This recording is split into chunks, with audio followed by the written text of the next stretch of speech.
Abunaçılar, assalomu alaykum. Nadar bazarımız bitti. Xudo xolasa aynalı bo'lib ishlangan ishlarimiz.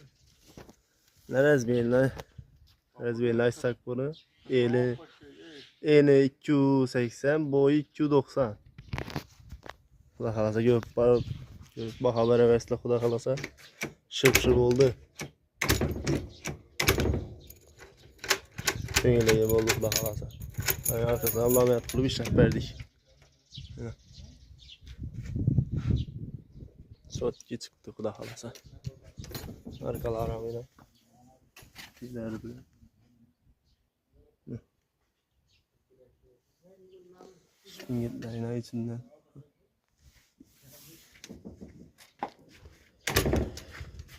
Hayteki suda etip işlendiğine aynen hiç. Aynen caylarıyla.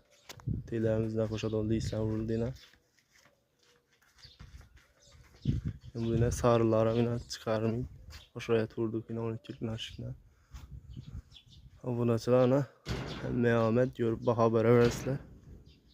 Zakas Bozar'ın telefonlarımızın yukarıda kaldığımız ekranda telefonlar çevirse kullanılsa Harazm boyunca dastavki ustavki mevcut. Like basıp abone olup koyarsa kullanılsa hem mehamet.